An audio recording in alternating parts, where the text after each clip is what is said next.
Kalian pengurus lingkungan, KBG, dan tim kerja ini dengan yang lagi hangat-hangat itu. Kita membayangkan kalau paroki itu sebuah tim sepak bola. Pertanyaannya, siapa pemilik tim atau klub? Komentar, pengamat, dan penonton. Nah, ini lagi ada satu, peliput. Peliput itu sumber berita dan segala macam gosip muncul dari umat yang peliput ini. Ada umat di paroki yang tahu semua informasi tentang Romo lah, tentang DPP lah, tentang umat lain. Tahu bukan karena hebat, tapi karena lemah, tak layak, tak pantas, bahkan lebih berdosa dari umat lain yang mengatakan dirinya suci. Contoh yang lain, Sakeus pemungut cukai, dia akan dianggap sebagai koruptor, pemungut pajak, orang berdosa.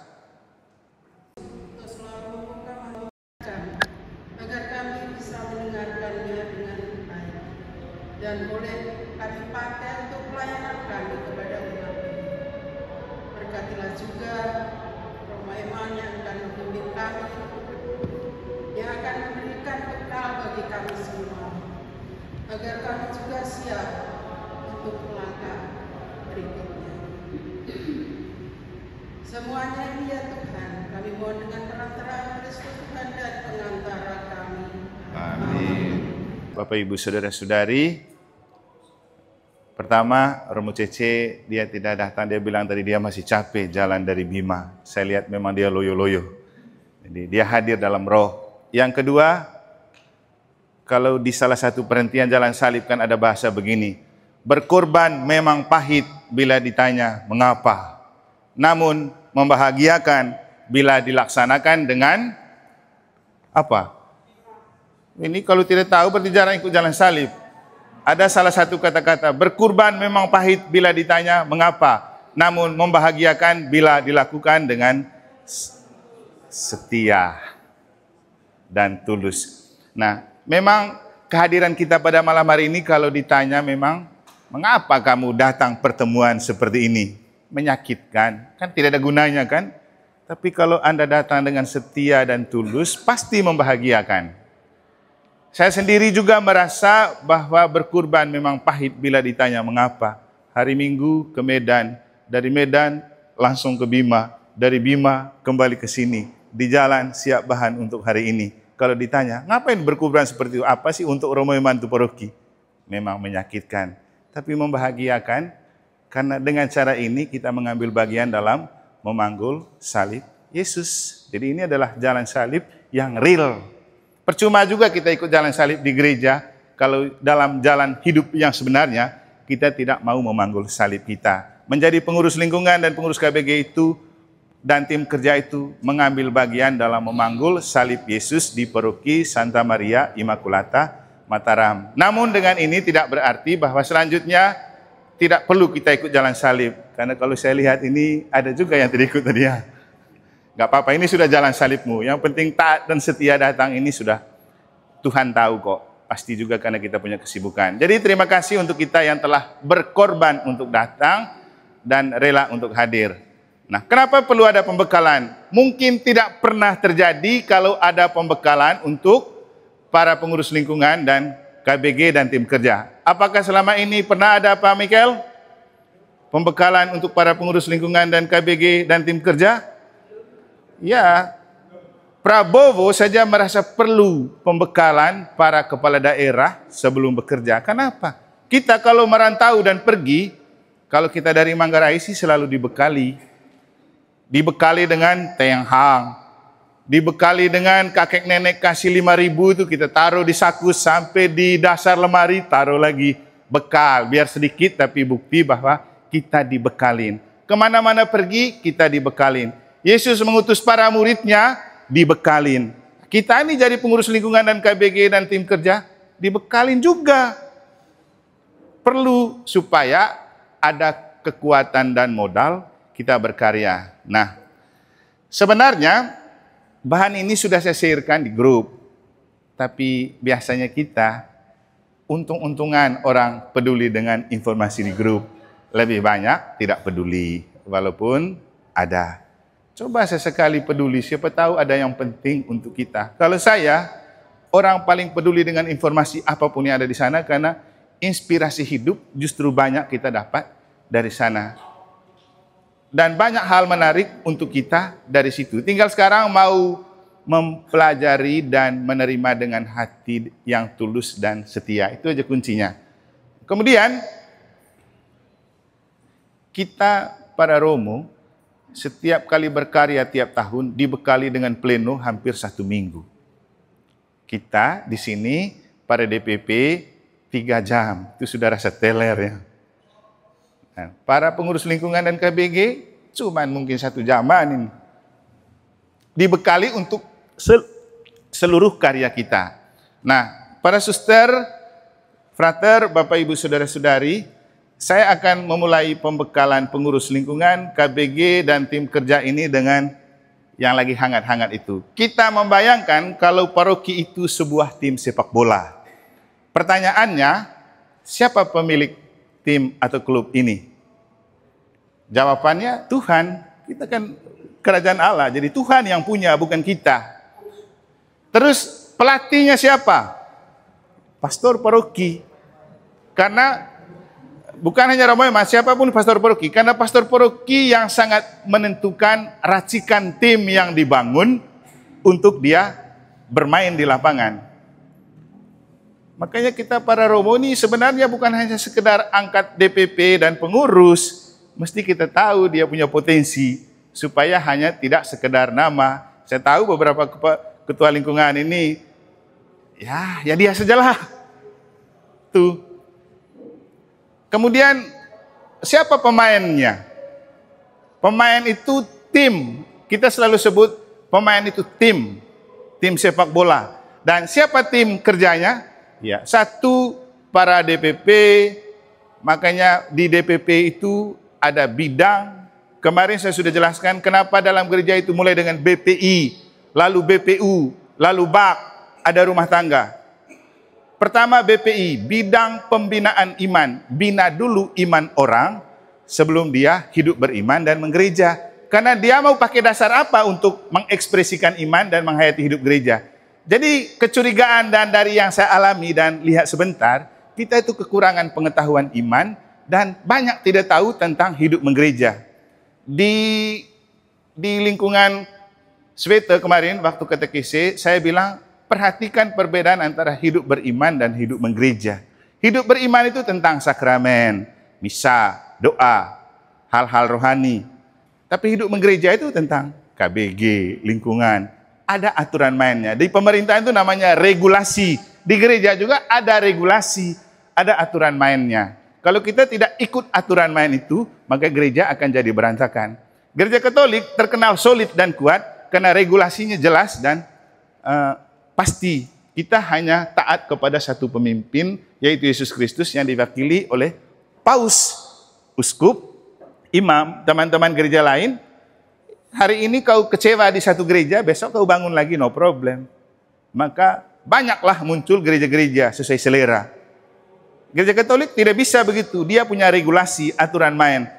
Tapi tentang hidup beriman tidak banyak aturan. Makanya pelayanan sakramen sebenarnya tidak banyak aturan. Tapi tentang hidup ber-KBG, berlingkungan harus punya banyak aturan.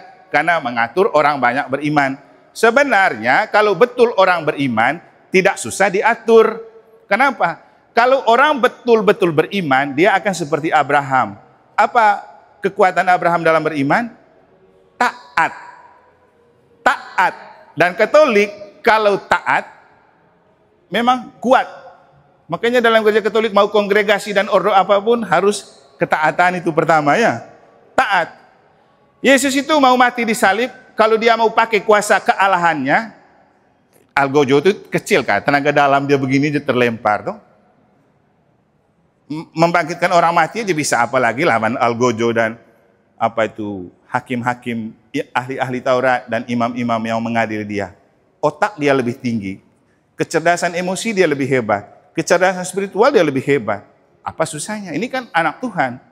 Tapi dia merendahkan diri dari keistimewaan itu demi taat kepada rencana dan kehendak Allah. Maka Katolik itu harus taat nomor 1. Kalau tidak taat, jangan masuk Katolik. Sering saya guyon begini, kalau tukang protes di dalam gereja, Masih ada namanya yang namanya gereja Protestan. Jangan masuk Katolik. Cocok Anda di sana. Makanya gereja Katolik itu kalau sebenarnya banyak orang tukang protes juga. Kenapa dia protes? Karena dia tidak tahu hidup beriman itu apa, hidup menggereja itu apa. Kalau kita tahu dan paham, pasti kita lebih banyak ikut dan taat. Jadi itu nomor satu. Dan jadi pemain itu perlu ketaatan. Coba kamu lihat di sepak bola. Kalau pemain tidak taat kepada pelatih, dicoret atau dicadangkan. Jadi pemain itu tim seperti BPU, BPI, BPU BAK, lalu BRTG. Nah, tadi saya bilang kenapa mulai dengan BPI? Karena iman dulu nomor satu. Yang kedua, BPU itu bidang pendidikan umat. Nah, pendidikan umat inilah hidup menggerejanya. Tadi itu hidup beriman. Dan gampang, kalau iman orang mantap, tangguh, militan, maka otomatis gereja itu terbangun dengan baik. Umat itu terbangun dengan baik. Makanya jadi Katolik itu harus dididik juga iman umatnya. Harus dididik, maka ada bidang pendidikan umat. Kalau iman sudah oke, ada pengetahuan karena dididik, maka baru dia bersaksi ke tengah masyarakat dalam bidang aksi kemasyarakatan. Jadi kita bersaksi karena kita punya iman, karena kita sudah punya pengetahuan. Banyak orang Katolik buru-buru mau bersaksi, tapi tidak punya pengetahuan iman, apalagi imannya. Sehingga apa? Satu kali orang tanya, ngapain kamu percaya kepada Yesus yang mati di salib? Seorang Allah kok kalah. Terus kamu jawab bagaimana? Kalau iman lemah, iya ya, ngapain juga percaya kepada Yesus itu tuh.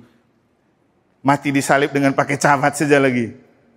Kan orang bisa saja bilang begitu, ngapain kamu percaya kepada Allah yang seperti itu? Kalau iman tidak kuat, gampang goyah. Dan kalau pengetahuan untuk membuat argumentasi, gampang kita, oh iya ya, benar juga ya. Sudahlah, ngapain juga. Makanya sekarang itu ada kelompok apologet seperti Romo siapa itu yang lagi viral datang ke Keuskupan Denpasar tuh? Romo yang dari Kupang tuh. Romo apa? Patrice Allegro. Sebenarnya kalau saya sih begini, kalau mau bicara tentang iman yang tangguh dan militan, bukan para pembicara apologet yang dipanggil.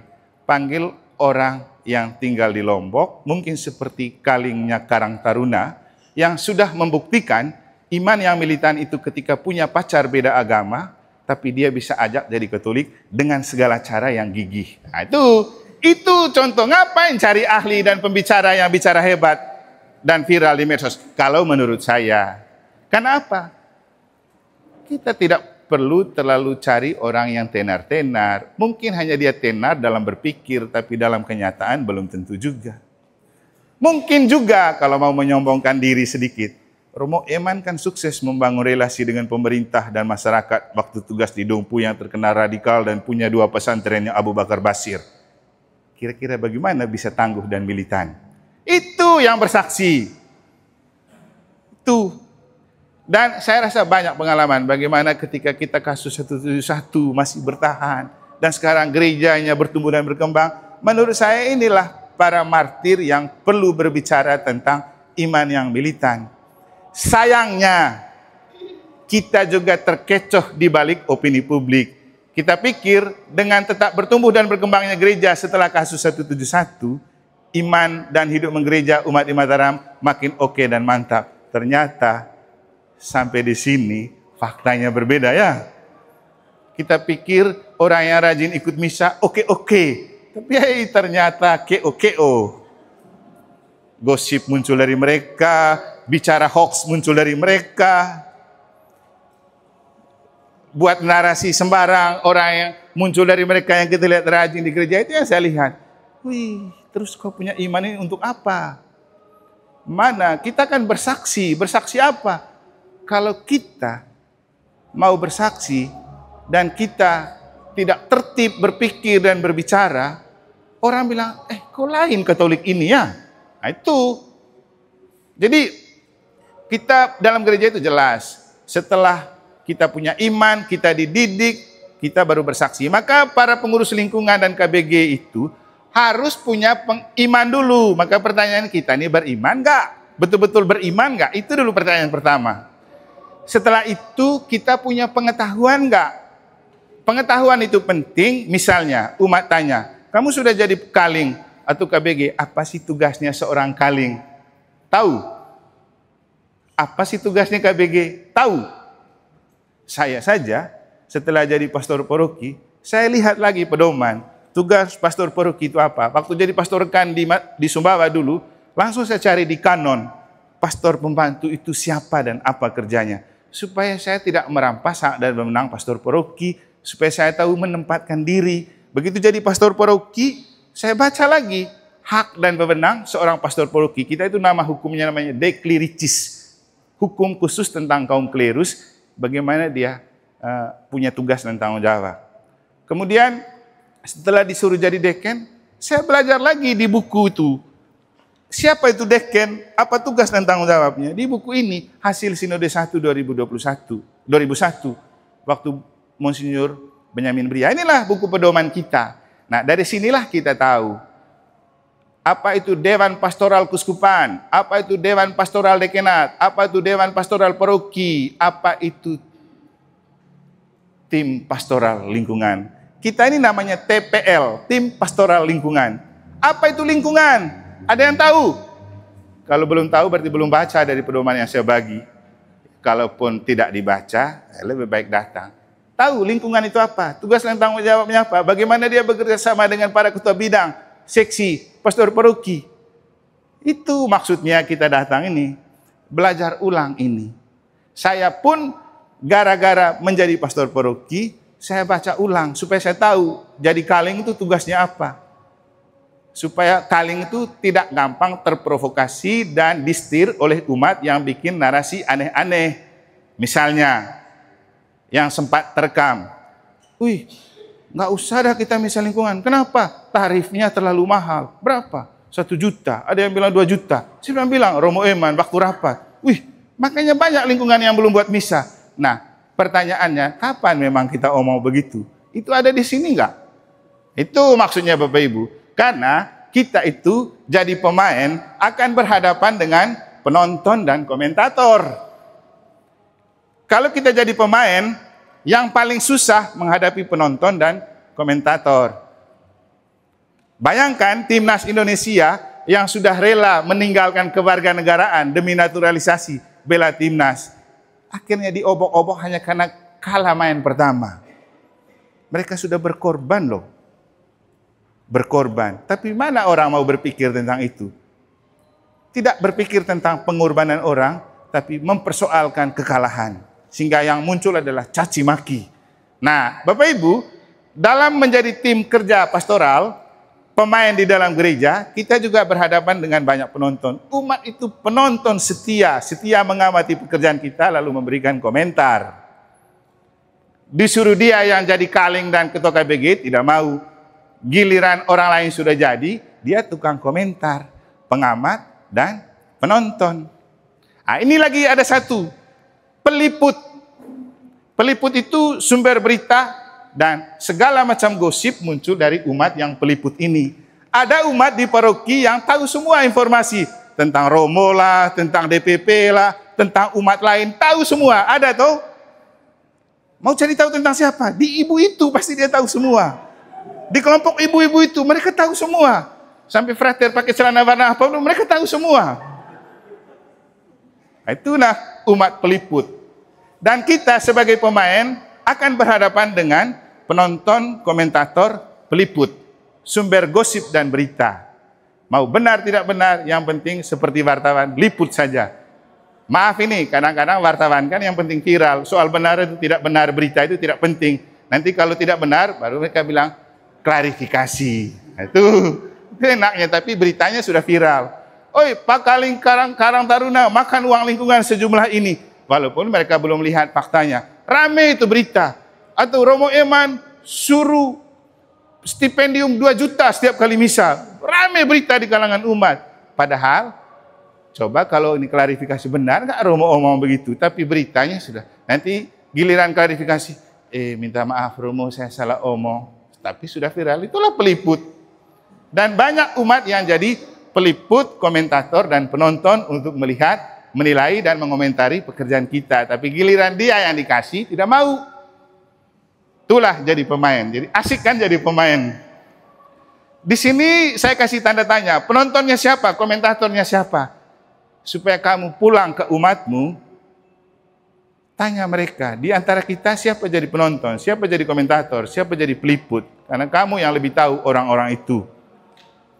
Tapi apapun kata komentator, apapun teriakan penonton, apapun liputan para peliput dan tukang gosip, satu hal yang pasti, Tuhan melihat hati kita. Jadi Tuhan melihat hati kita. Dengan kita mau saja, Tuhan sudah bilang, mantap kamu nak. Orang lain semua tidak mau jadi pengurus lingkungan, jadi pengurus KBG, jadi tim kerja dalam gereja. Tapi kamu mau, itu hebat. Tuhan itu cari orang yang mau, bukan yang mampu. Karena banyak yang mampu tapi tidak mau. Lebih baik kita tidak mampu tapi mau. Nanti Tuhan yang memampukan kita. Kan gitu. Dan memang Tuhan selalu panggil orang yang tidak mampu. Yang penting mau. Nanti Tuhan yang memampukan kita. Nanti kita lihat beberapa contoh. Orang seperti Petrus, Paulus, itu kan bukan orang hebat semua. Bahkan Santo Paulus itu bilang, aku adalah yang paling hina di antara para rasul, yang paling berdosa di antara orang yang dipanggil Tuhan. Tapi Tuhan pakai saya loh. Jadi kita dipanggil bukan karena kita sempurna. Jadi itulah Bapak Ibu, paroki itu sebuah tim sepak bola. Pemiliknya Tuhan, pelatihnya pastor paroki, dibantu oleh asisten pelatih para pastor rekan. Pemainnya tim kerja seperti BPI, BPU, BAK, BRTG dengan seksi-seksinya, dan kita semua para pengurus lingkungan, KBG, dan siapapun yang terlibat di tim kerja. Kita itu pemain semua, dan pemain hukumnya harus ikut perintah pelatih, karena waktu kita bermain, pelatihlah yang lebih tahu di mana posisi kita, siapa lawan kita. Tuh. Kalau kamu jadi pemain paroki dan tidak pernah dengar pastor paroki, ya hasilnya umat banyak tersesat dan disesatkan oleh umat karena banyak umat peliput berita. Dan celakanya kalau kamu dengar berita umat lebih peka daripada dengar penyampaian pastor paroki dan DPP. Kan gitu sering terjadi apa Mike-nya? Tidak dengar yang Romo omong, tidak dengar yang DPP omong, tapi dengar yang umat omong. Apalagi kalau umatnya tebal sedikit, dia saku, kan dia bisa setir ketua lingkungan toh. Ada juga mental umat begitu. Kamu depan, kami di belakang. Kamu maju, kami akan dukung. Kau kekurangan apa, nanti kita dukung. Setelah itu dia yang atur ketua lingkungannya. Kamu harus begini, harus begitu. Kan dia tebal toh. Nah, ini juga bahaya untuk kita para pemain. Saya rasa yang lebih tahu tentang hal ini Pak Leksi mereka ya, yang pernah jadi pemain, bagaimana supaya sepak bola gajah itu terjadi, bagaimana memenangkan lawan, bagaimana lawan sudah masuk di saku kita, dia punya amplop, lalu kita main-main saja di lapangan, gitu. Jangan sampai di tim sepak bola paroki juga ada para kaling dan pengurus KBG yang gitu, karena ada umat yang support, bahkan umatnya tidak suka dengan Romo, tapi karena dia bisa sorong di saku, kita berani menentang dan melawan Romo demi umat yang backing kita. Ada begitu kah? Oh, tidak ada. Syukur kalau tidak ada. Saya takut kalau ada itu bahaya itu. Nanti kita bukan urus kerajaan Allah yang Tuhan adalah pemilik, tapi orang bermodal. Di gereja itu tidak pakai sistem orang bermodal ya, karena ini bukan kapitalisme. Itu yang pertama. Maka pertama sekali setelah kita tahu kita tim dan pemain, lagi bertanya, siapakah aku sehingga aku dipilih jadi pemain utama di dalam paroki? Kita ini pemain. Ini kalau kita mau temukan jawaban. Kenapa Tuhan pakai kita? Karena kita itu gambar dan rupa Allah. Itu ada di Kejadian bab 1 ayat 26-27. Kita gambar dan rupa Allah. Sehingga walaupun Pak Adol mukanya agak sengele-ngele mungkin, gambar dan rupa Allah. Karena saya lihat dia antara fokus dan dia ngantuk, ini susah juga saya bedakan. Tapi saya yakin, percaya bahwa dia nyimak. Kami biasa begitu. Nanti kalau saya ke rumahnya dia ganggu saya ikut. Kenapa? Masuk kandang orang kan kita harus. Kan gitu sepak bola. Kita tidak boleh bergaya banyak di kandang orang. Kalau kita tandang itu Tapi jangan lupa, waktu Australia main di GBK yang hasilnya berapa waktu itu bukan karena Sinteyong yang hebat. Kenapa? Itu baru saja kita merayakan misa bersama Paus. Setelah kita misa bersama Paus kan beberapa kali pertandingan di GBK itu kan kalau tidak seri, menang toh. Coba kamu cek. Kita persis setelah misa di GBK bersama Paus melawan Australia, hasilnya seri. Saya selalu bilang, Australia itu jangan anggap remeh. Tim yang susah dikalahkan oleh Argentina juara dunia itu Australia. Cuman menang 2-1 Messi mereka. Kita Indonesia yang baru kumpul pemain, baru naturalisasi beberapa hari lalu yang lain, masa mau menang banyak? Saya bilang 5-1 itu kecil, harusnya 21.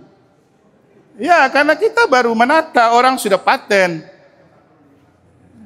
Itu, apa itu, Goliat sama apa itu. Tapi orang kok tidak mengontrol diri untuk berkomentar. Coba kamu jadi pemain. Bisakah? Tapi itulah seninya jadi pemain, dikomentarin banyak dan diliput sembarang. Kedua, rekan kerja Allah. Kita itu alat di tangan Tuhan, ada di 1 Korintus 3:9. Nanti kalau ada kitab suci, nanti terakhir saya akan kasih tunjuk. Biar sudah pamit, saya sudah ini dari screenshot tadi. Itu, kita itu rekan kerja Allah, nanti kita lihat bagian terakhir. Kemudian dipakai karena tak layak dan tak pantas, lemah dan berdosa, bukan karena kita hebat. Dan memang Tuhan tuh lebih suka pakai orang yang menganggap diri tak pantas dan tak layak. Contoh, Petrus. Waktu Yesus datang ke danau, mereka tidak menangkap ikan semalam suntuk. Lalu Yesus bilang apa? Coba tebarkan jalamu. Dapat banyak ikan. Setelah dapat banyak ikan dan jala mereka koyak, Petrus dengan pakaian dalamnya datang tersungkur di hadapan Yesus dan bilang apa? Tuhan segera pergi, aku tidak pantas, aku ini orang berdosa. Dan kita lihat dalam perjalanan, Petrus itu kan pelin-pelan. Bohongin Yesus, iya.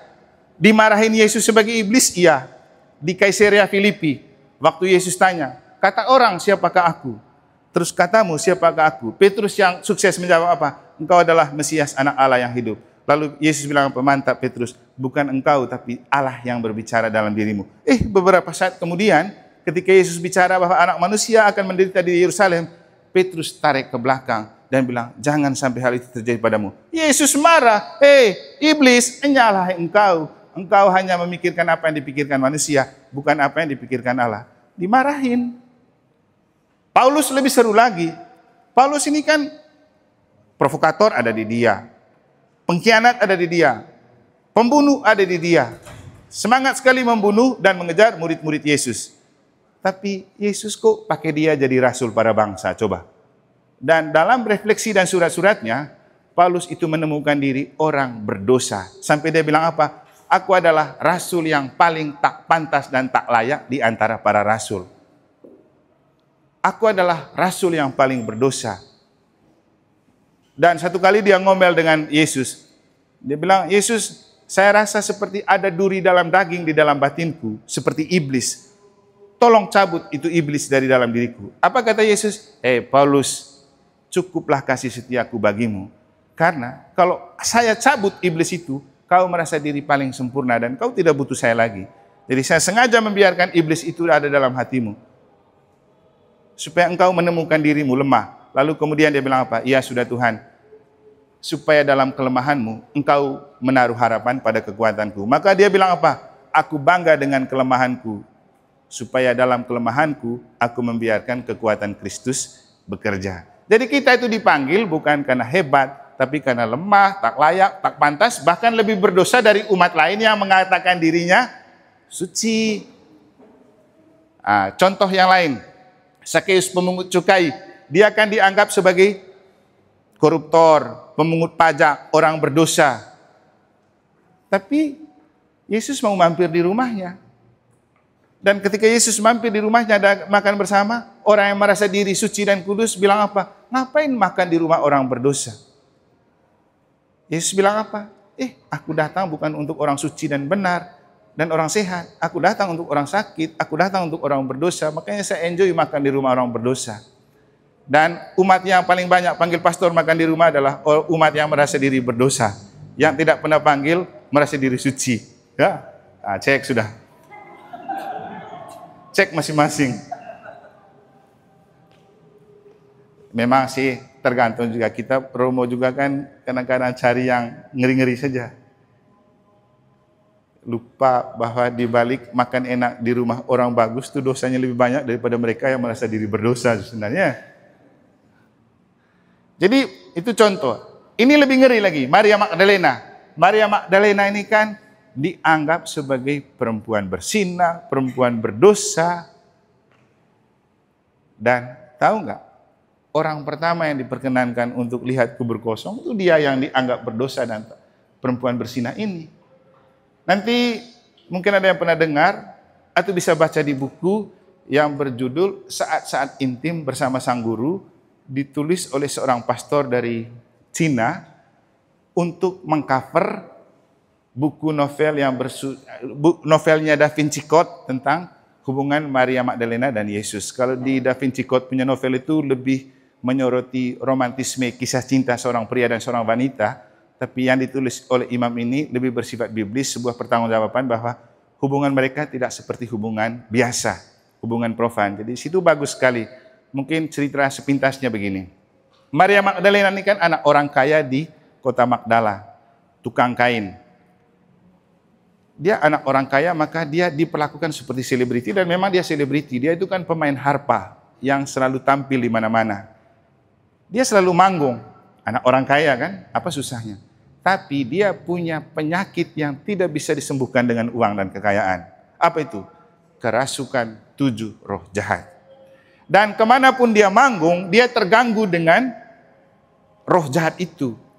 Suatu kali di buku itu ceritanya, dia diundang makan perjamuan di rumah Om Simon. Yesus dan kawan-kawan juga diundang. Seperti biasa, seperti sabdanya, Yesus bilang, kalau kamu menghadiri sebuah perjamuan, jangan ambil tempat terdepan, mungkin itu sudah disiapkan untuk orang. Lalu Yesus duduk di sudut keremangan. Ya, namanya gerakan hati tidak bisa dibohongin. Begitu dia main harpa, dia langsung macam kecantol gitu. Dia menemukan sebuah pria yang tidak hanya tampak ganteng di sudut keremangan, tapi ada pesona spiritual yang kemudian membuat dia turun dari panggung dan mendekat. Ya, disitulah saat dimana dia menemukan Yesus sebagai figur yang tepat untuk mengobati kerinduannya. Rindu apa? Disembuhkan dari 7 roh jahat.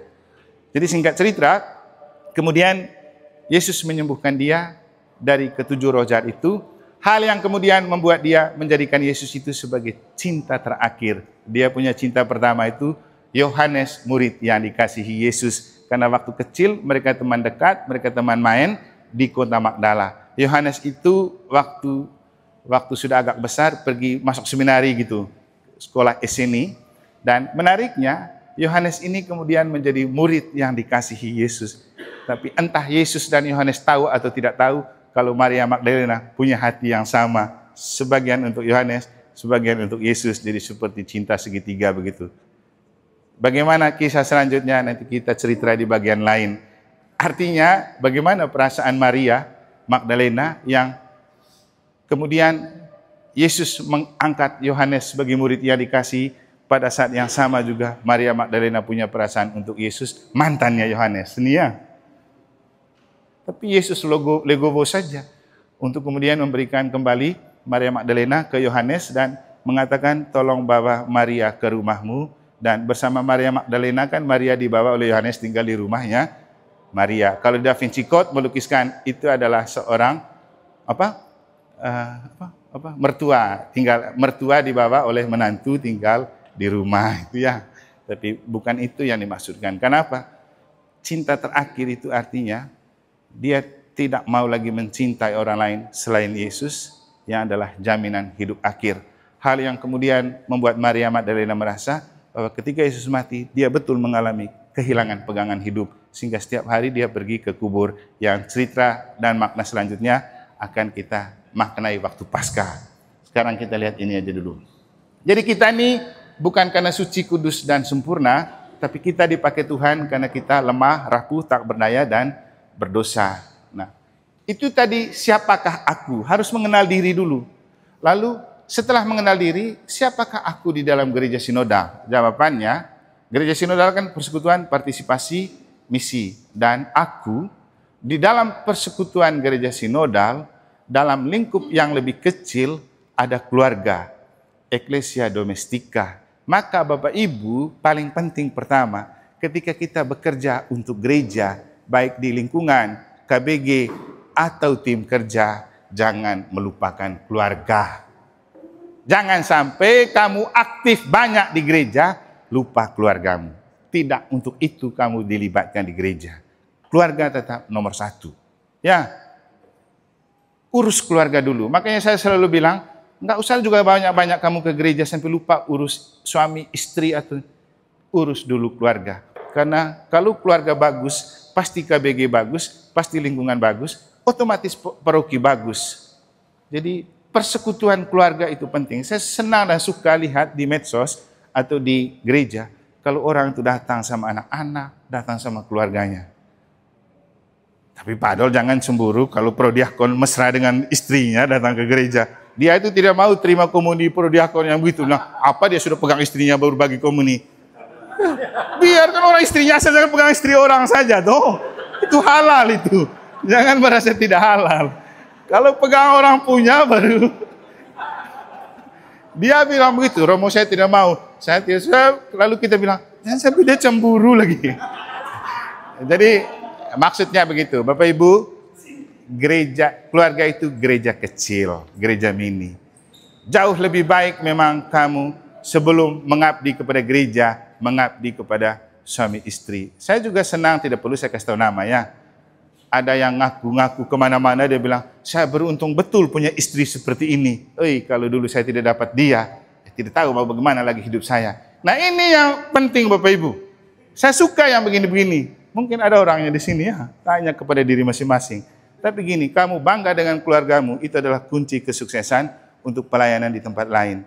Kalau orang lihat kamu di keluarga sudah oke, kamu tidak usah takut mengabdi di lingkungan dan ini. Saya sejak pastor ya, keluarga itu nomor satu.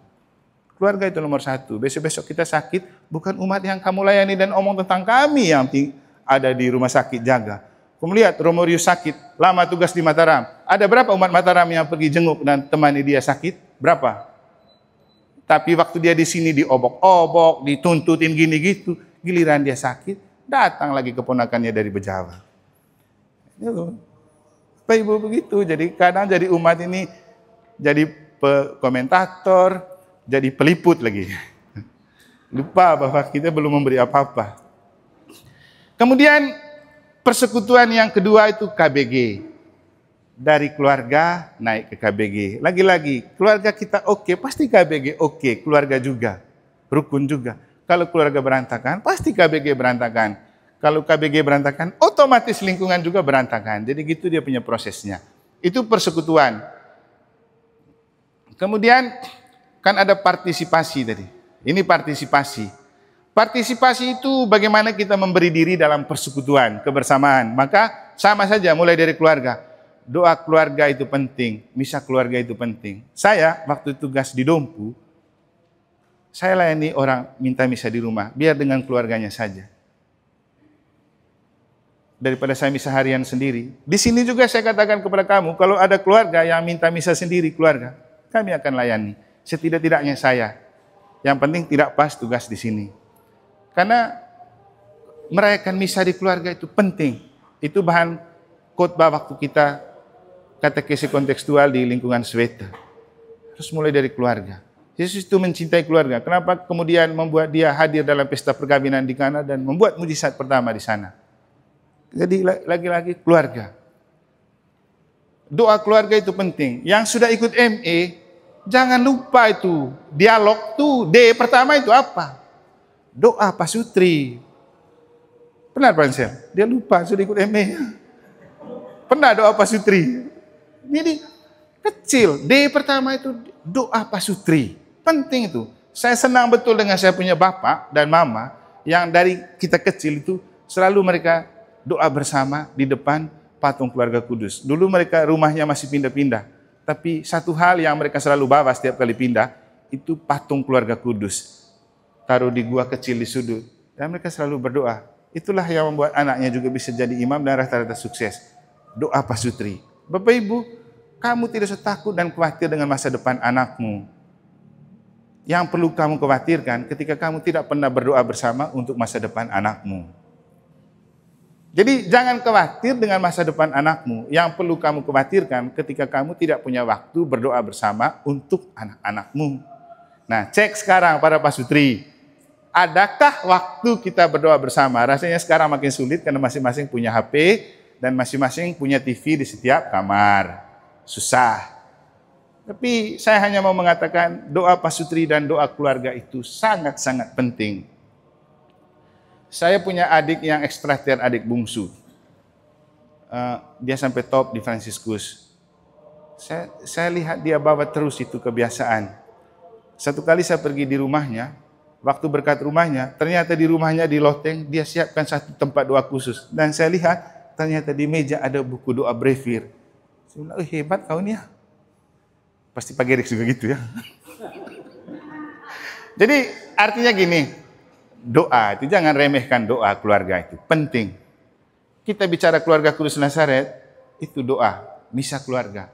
Jadi kalau besok-besok ada yang mau misa di rumah, ulang tahun keluarga ke apa, kasih tahu aja saya, Romo, misa di rumah kami sambil kita makan malam, silakan. Tapi jangan kamu pikir, wih tarifnya itu stipendium 2 juta, tidak akan pernah ada misa itu. Karena itu yang dibangun narasi oleh, kalau dalam istilah apa kan ada kelompok haters dan lovers toh, saya yakin itu para haters lah. Membangun narasi sembarang. Tapi tidak apa-apa. Yesus kan sudah bilang, berbahagialah kamu jika karena aku kamu dicela, dicaci maki, dianiaya dan difitnah. Upahmu besar di surga, rahmatnya juga banyak. Kenapa kemudian saya berani berkhotbah? Saya lebih senang dicaci maki, diomongin, digosipin, supaya rahmatnya makin banyak untuk saya. Rahmatnya apa? Saya pengalaman, kan saya sudah 18 tahun jadi imam, jadi pastor paroki, jadi pastor rekat, sekarang jadi dekan. Semakin orang banyak perguncingkan dan persoalkan kita, semakin banyak rahmat dan kepercayaan yang Tuhan berikan. Kamu cari saja, di mana di Denpasar yang kemudian diangkat jadi pengurus Uni Indonesia. Cuman Robo Eman, bangga diri sedikit ya. Tapi sering dipersoalkan oleh orang-orang paroki, termasuk di paroki Mataram. Padahal di luar sana orang lebih mantap. Kalau mau menyombongkan diri. Kan tidak untuk menyombongkan diri. Men-sharingkan pengalaman. Jadi kalau kita dicaci maki, dicela, dianiaya, karena kita melayani Tuhan, terima saja. Rahmat akan banyak datang kepada kita. Yang penting percaya. Jangan terprovokasi.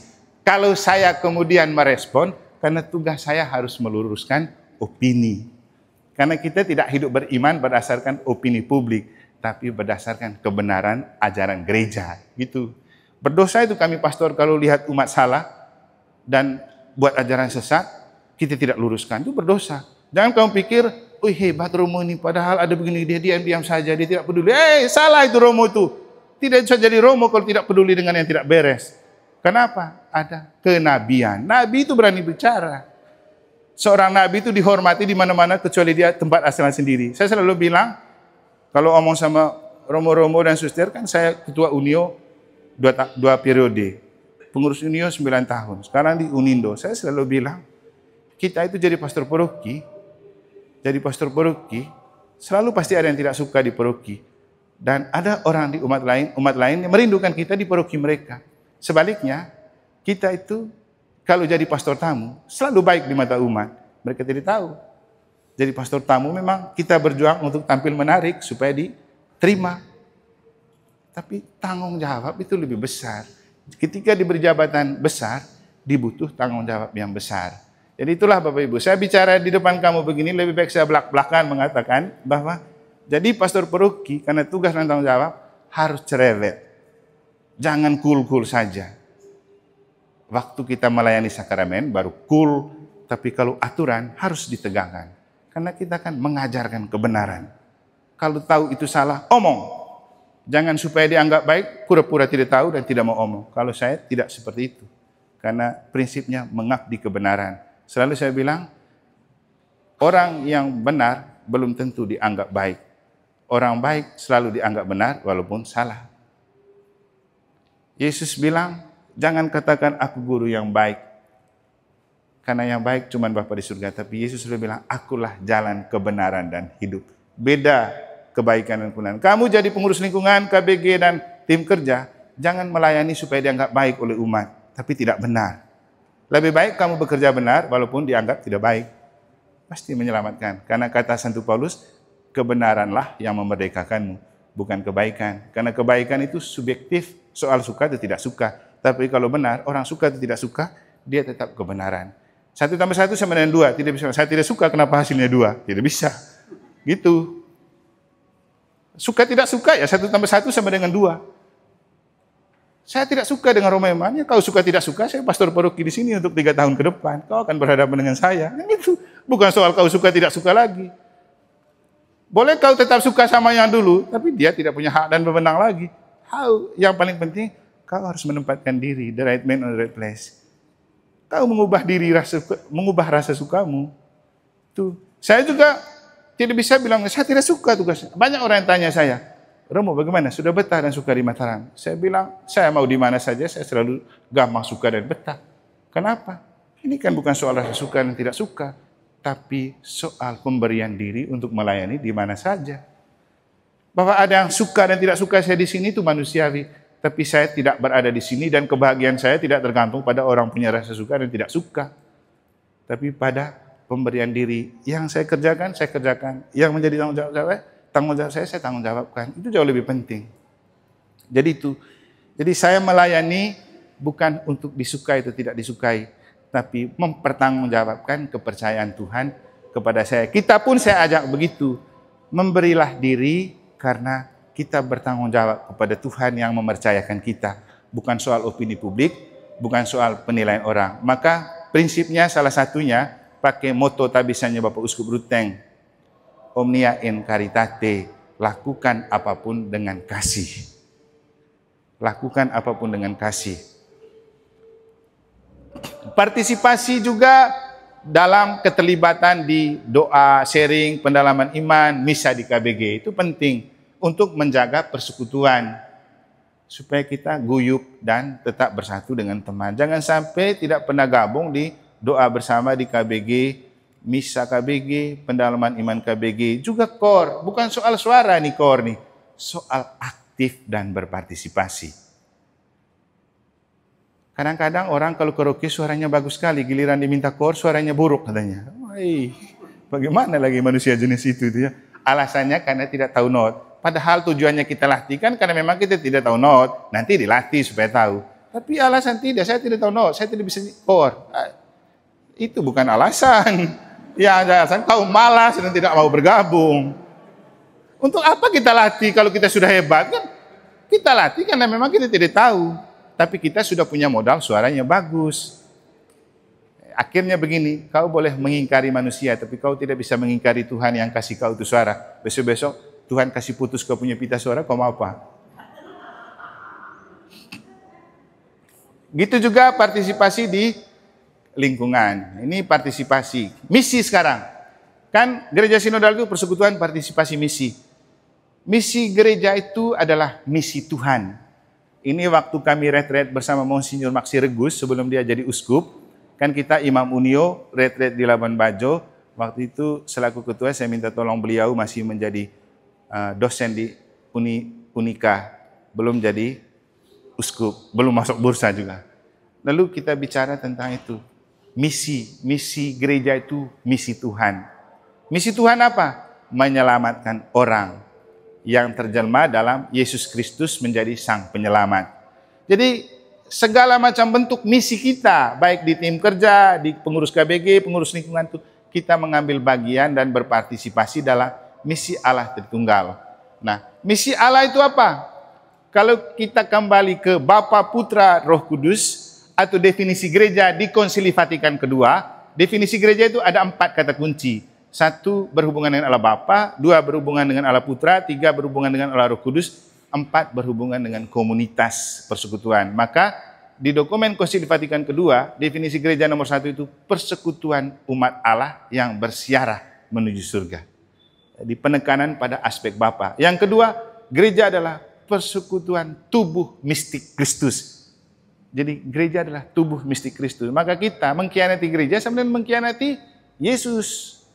Karena gereja itu tubuh mistik Kristus. Dan mengkhianati pengurus gereja juga mengkhianati Yesus. Karena kita kan pengurus gereja, pengurus tubuh mistik Kristus. Dan untuk merawat gereja yang adalah tubuh mistik Kristus, kita dikasih bekal komuni suci dalam tubuh dan darah Kristus. Jadi begitu Bapak Ibu.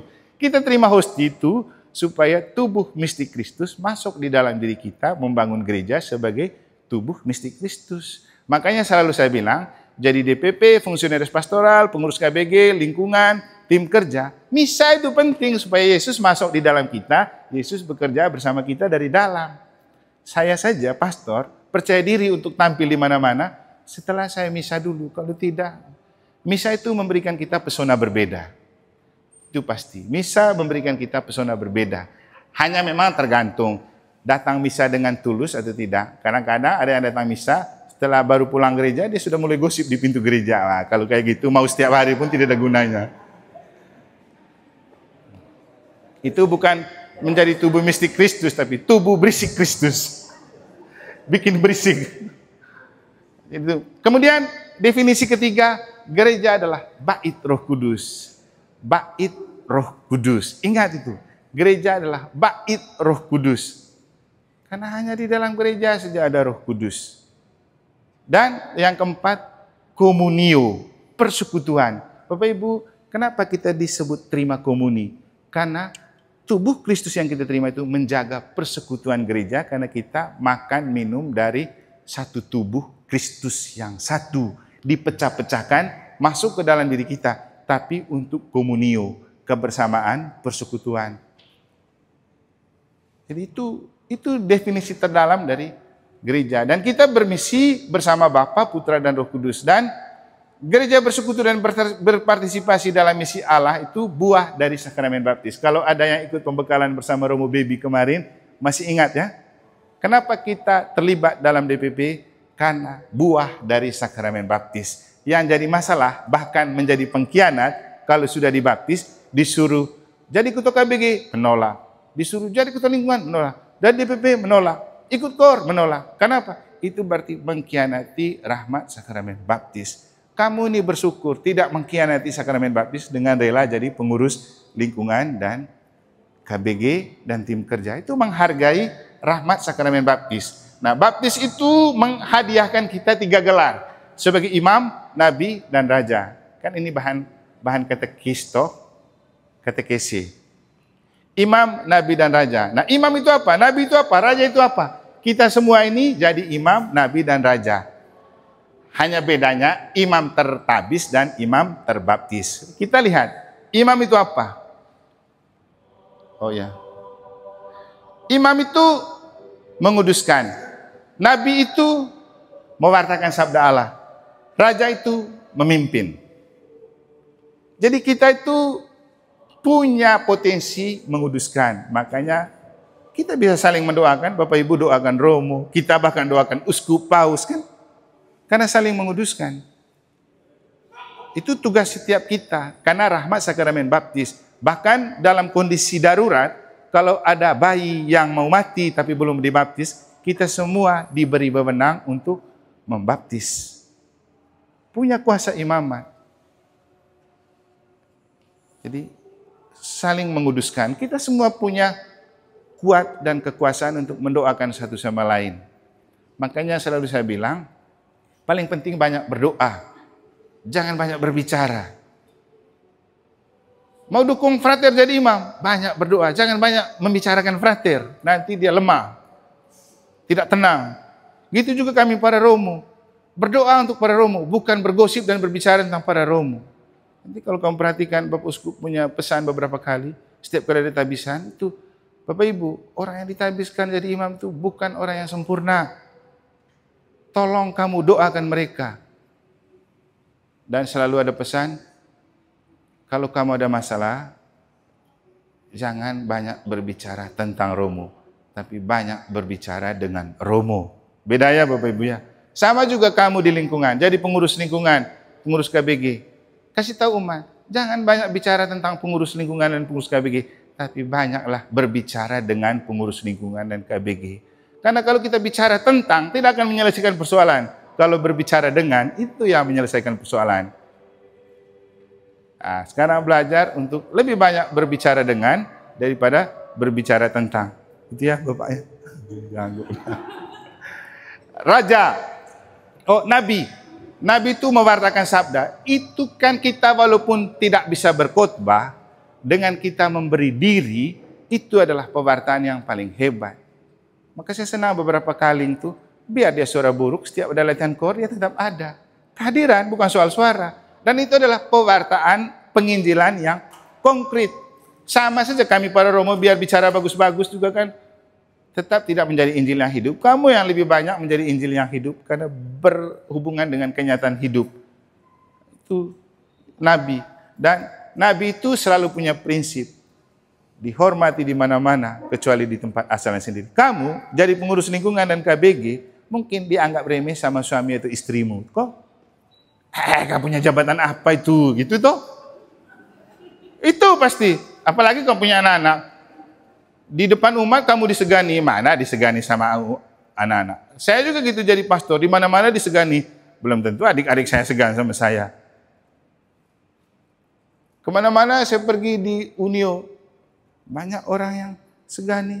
Belum tentu saya disegani di Mataram. Kan gitu. Tapi itulah nasib seorang nabi. Seperti Yesus. Dihormati di mana-mana kecuali di kampungnya. Jadi jangan ciut karena kita tidak dihargai di keluarga. Mungkin juga ada keluarga dekat kita. Apa dia prodiakon?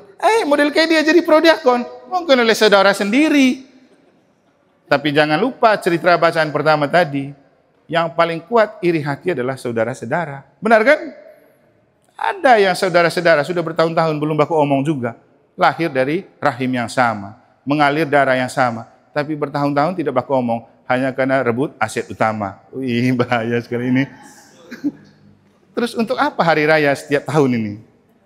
Habis itu terima tubuh Kristus. Terdepan lagi duduk. Nah, ini bahaya itu. Tuh. Dan kita berani bicara. Tidak bagus itu. Jadi nabi itu harus berani bicara. Makanya disebut suara kenabian. Makanya saya bilang, kami jadi pastor, kalau tidak berani, tidak ada unsur nabinya. Tidak bisa nge-nge saja. Yang penting umat senang dan suka. Tidak. Itu melunturkan spirit kenabian. Jadi omong.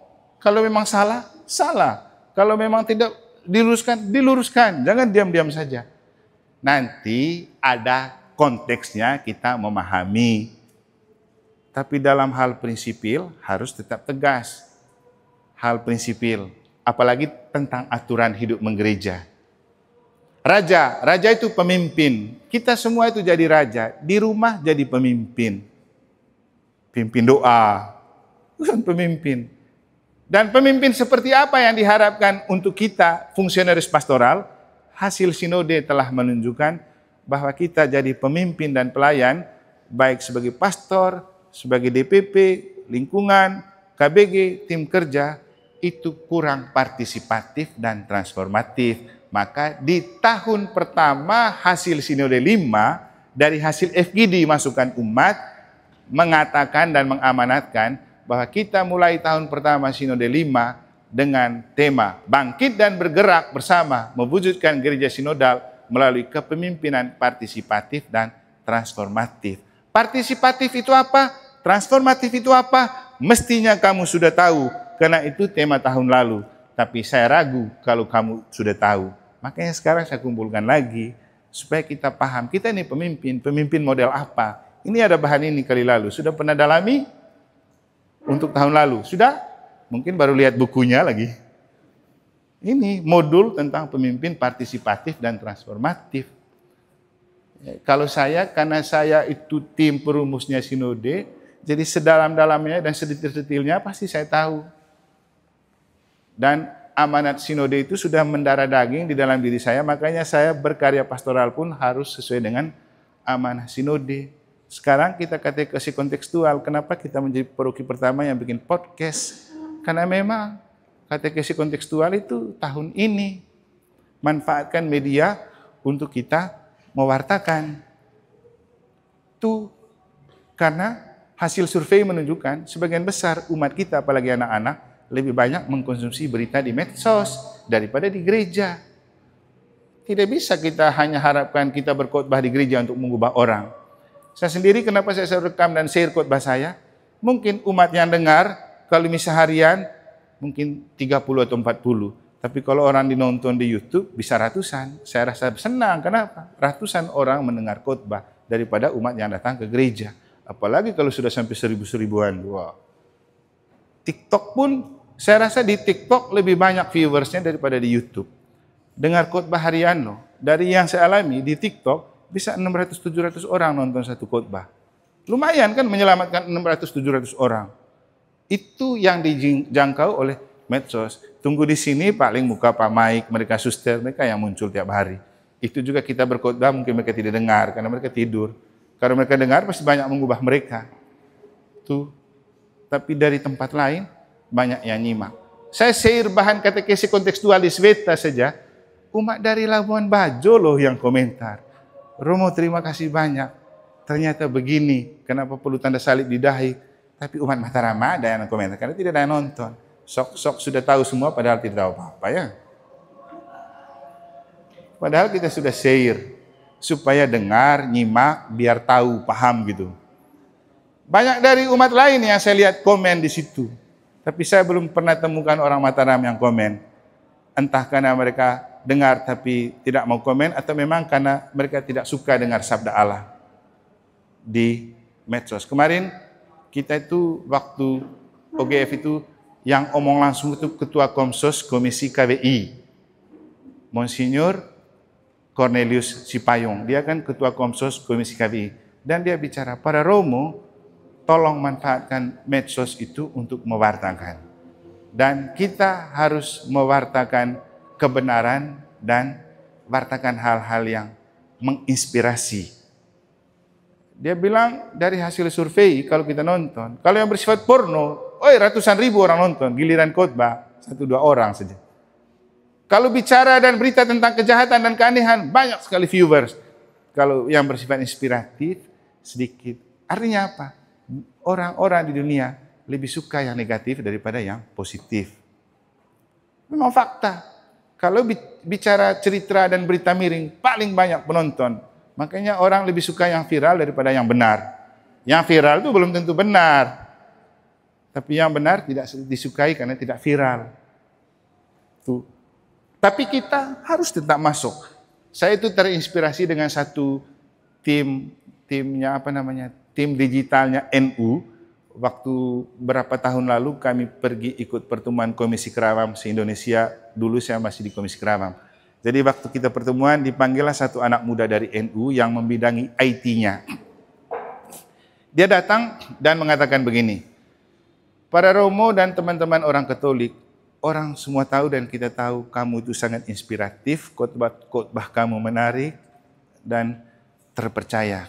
Tapi sayang sekali kalau yang kamu omong itu cuma di dalam gedung gereja dan di mimbarmu, tidak ada gunanya untuk dunia. Coba kamu keluar. Apa yang kamu bicarakan di mimbar, biar didengar juga oleh masyarakat luar yang tidak seiman denganmu. Siapa tahu mereka terinspirasi dan termotivasi. Jadi dia bilang, kamu diharapkan menjadi penegak berita yang benar di medsos. Sampai dia kutip salah satu bahasa yang kurang lebih isinya begini. We are living under the dark cloud of hatred. Jadi kita itu sedang hidup dalam awan kelam kebencian. Hoax ada di sana, berita palsu ada di sana. Siapa yang mengcover dan meredam, itulah tugas para Romo dari Gereja Katolik. Meredam segala berita yang palsu, hoax, ujaran kebencian dengan kabar gembira, inspirasi. Jadi masuk ke dunia medsos, mengudaralah di sana. Nah, sejak saat itulah saya pulang aktifkan Facebook, IG, YouTube. Dan selama saya di negara Jembrana, peminat dan pencinta terbanyak dengar khotbah saya adalah anak-anak sekolah dari agama Hindu. Mereka senang. Sampai mereka bilang, kami tidak pernah dikhotbahin kayak gini oleh kami punya pedanda. Tapi kalau Romo omong begini, ternyata begini Katolik ya. Umum dia punya omongannya. Dan itulah efek dari medsos. walaupun kita tahu, orang Katolik sendiri karena cenderung menganggap diri sudah suci, kudus, dan tahu semua, tidak mau dengar. Nggak apa-apa, biarkan orang lain dengar. Jadi itulah tujuan kita bermedsos, untuk menginspirasi orang. Nah, sekarang kita langsung ke, ini tim pastoral lingkungan, namanya TPL, ada di buku. Ini saya sudah minta tolong Pak Mike untuk fotokopi, pegang saja di situ Bapak Ibu. Saya hanya mau kasih tahu aja, ini, di situ begini dia punya modelnya.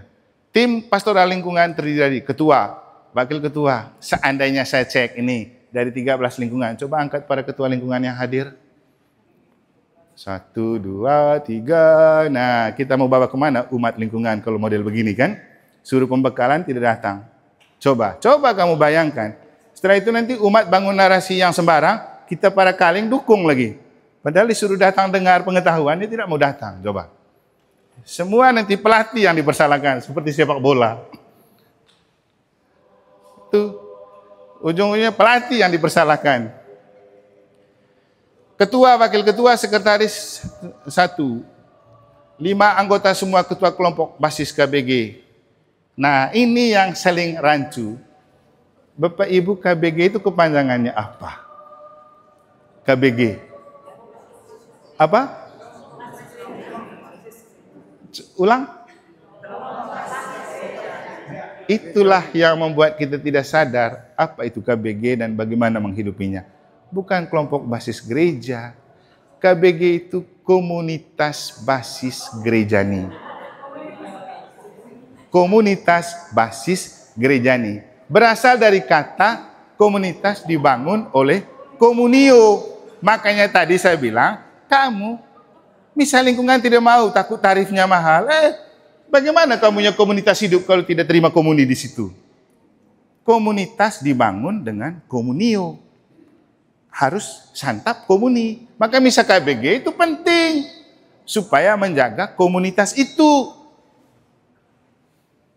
Itulah kenapa kita gerakan misa lingkungan, kalau bisa di KBG. Di lingkungan baru kamu atur per KBG. Supaya komunitasnya dibangun di atas dasar Ekaristi, seperti jemaat perdana kan. Mereka berkumpul untuk melaksanakan perjamuan bersama, mendengarkan kitab suci, memecah-mecahkan roti. Itulah cara hidup jemaat perdana. Itu yang hilang dari kita. Kita pikir KBG itu kumpul uang rukun kematian. Sehingga kelompok arisan lebih hidup dari KBG. Kenapa? Tidak ada spirit yang menyatukan. Kalau arisan kan, mau setiap bulan kumpul 200, kecil. Giliran KBG 20.000. Ngeri tuh. Gereja ini hanya sibuk kumpul uang. Padahal kalau arisan ngeri-ngeri sedap. Karena tidak punya kesadaran, tidak punya spirit. Jadi mulai sekarang menyadari KBG itu komunitas basis gerejani. Artinya persekutuan dasar dari gereja. Persekutuan dasar loh, dasar. Kalau KBG oke, lingkungan oke, paroki oke. Itu. Jadi komunitas basis gerejani. Dasar dari gereja. Nah ini, tiap anggota tim ditugaskan untuk membawai seksi tertentu sesuai profesinya. Maka struktur organisasinya seperti ini. Ada ketua, ada wakil, ada seksi-seksi seperti di DPP. Idealnya begitu. Nah, tim pastoral lingkungan dan tugasnya. Apa dan siapa itu lingkungan? Dengar baik-baik ya, bisa baca di situ. Dengar baik-baik. Pendahuluan, lazimnya beberapa kelompok basis 3-5 kelompok bersatu membentuk satu lingkungan. Lingkungan dibentuk untuk mencapai tujuan tertentu dalam pengembangan karya pastoral. Jadi dibentuk untuk mencapai tujuan tertentu dalam pengembangan karya pastoral. Jangan sampai di lingkungan orang tidak tahu apa tema pastoral tahun ini. Saya waktu beri rekoleksi para romo dan suster di Dekena, iseng-iseng saya tanya suster, ingat tema tahun pastoral?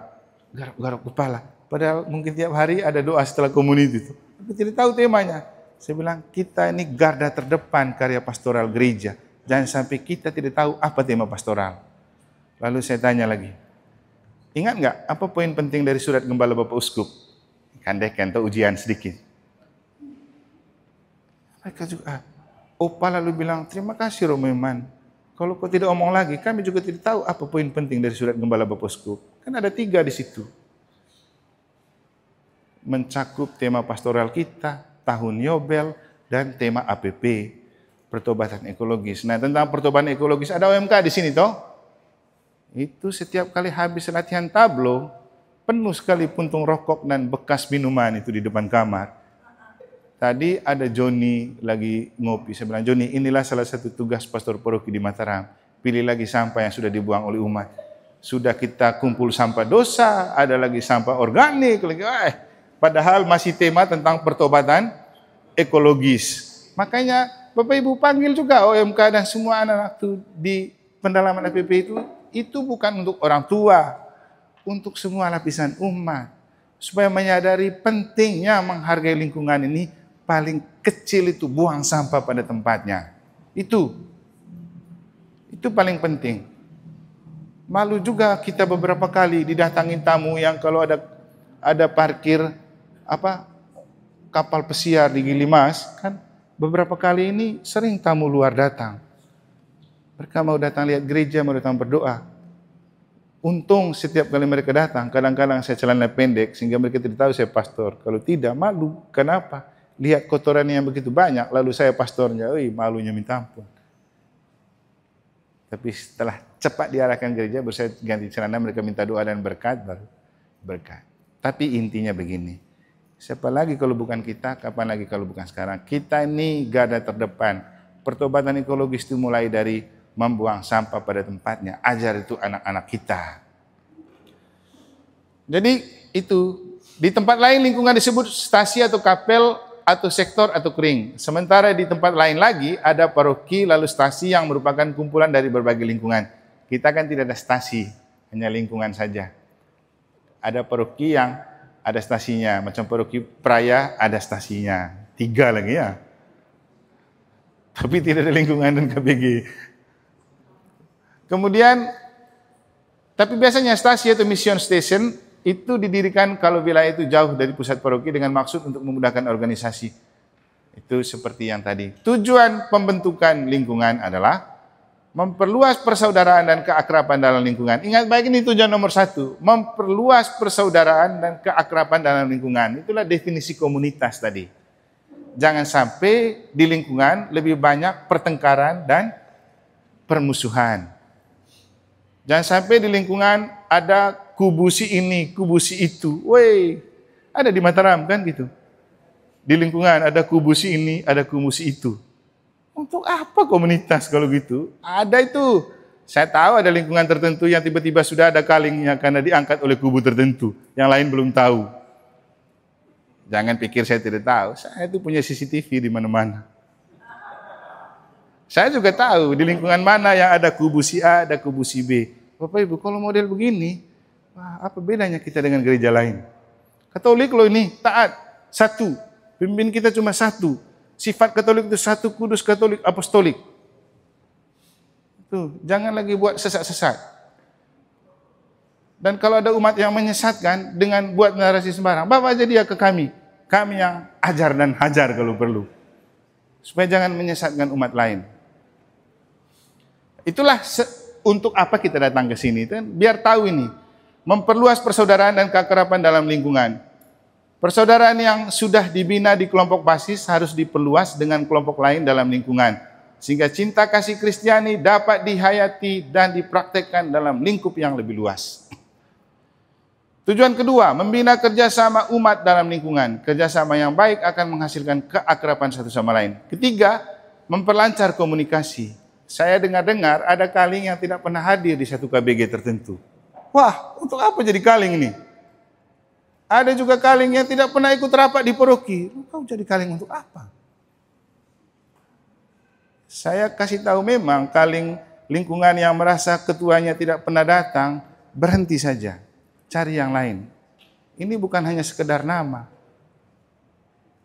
Bukan pelengkap sandiwara. Ingat. Jadi kaling itu bukan jadi pelengkap sandiwara, tapi pelayanan omnia in caritate. Bagaimana kalau komunikasi dan informasi dari paroki terputus karena kaling tidak sampaikan? Dan saya sudah menemukan beberapa data. Kita sampaikan lain di sini, di lingkungan pengumuman lain. Nah, ini bahaya kan masalah. Itu seperti negara kecil di dalam negara. Makanya kita didatangi konsolidasi lagi. Supaya kita tahu struktur dan sistem kerja. Jangan di paroki lain, di lingkungan kau buat lain. Nanti kau jadi umat kelainan.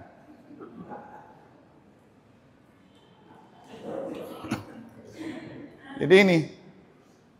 Dan hasilnya memang banyak umat kelainan. Hal-hal yang terjadi menyangkut kehidupan gereja umumnya dan secara khusus di dalam lingkungan atau paroki hendaknya diberitahu dan diinformasikan kepada anggota lingkungan sehingga mereka tidak ketinggalan informasi. Ini ingat ini. Bagaimana kita mau sampaikan kalau kita tidak ikut rapat? Hasilnya dengar kelompok tertentu yang tidak tahu apa-apa lalu dianggap itu sebagai sebuah informasi yang benar. Makanya saya sampaikan hari Sabtu itu memang faktanya gitu, karena para kaling tidak sampaikan hasil rapat, umat mulai bikin gosip. Katanya waktu rapat, Romo itu bilang tarif stipendium itu 2 juta. Romo Eman lagi yang bilang. Ini dah ketua lingkungan yang tidak datang dan tidak bertanggung jawab. Yang lain lagi umat ada yang tanya, Romo, ada yang ini orang tuanya sudah hidup bersama tapi anaknya belum baptis. Boleh dibaptis kan? Padahal sudah resmi kita buat pengumumannya. Tidak ada halangan untuk anak-anak yang tidak berdosa walaupun orang tuanya belum punya ikatan nikah, baptis. Tapi tidak sampai ke umat. Makanya kita perlu katekesi dan turun ke lingkungan itu supaya informasi sampai di umat tidak terputus. Dan kita diajak ke sini itu supaya ada kesinambungan. Jangan lain yang kita bicarakan di ruang rapat, lain informasi yang beredar di umat. Itu politik adu domba namanya. Kita itu di gereja itu untuk makan anak domba, bukan politik adu domba ya. Ingat baik-baik, di gereja kita makan anak domba, bukan adu domba. Kemudian saling memerhatikan dalam bidang sosial ekonomi, itulah PSC bergerak. Persekutuan Kristiani dalam kelompok umat basis diarahkan kepada saling menyelamatkan secara utuh lahir dan batin. Maka urusan sosial ekonomi hendaknya diperhatikan sebagai wujud hidup kasih Kristiani yang terlibat dalam kesejahteraan di mana tidak ada seorang pun yang berkekurangan di antara mereka. Ini kelima, saling meneguhkan dalam iman. Ini saling meneguhkan dalam iman. Dunia sekarang penuh dengan tantangan terhadap iman, maka perlu perhatian khusus bagi mereka yang mendapat pengaruh-pengaruh yang bertentangan dengan iman. Dan ini banyak sekali Bapak Ibu. Ajaran sesat itu banyak sekali di medsos. Pernah satu kali di negara ada yang bilang gini, Romo saya tidak mau terima komuni dari Prodiakon. Bilang kenapa? Kami baca di internet hanya imam saja yang boleh kasih komuni. Wah, baik juga.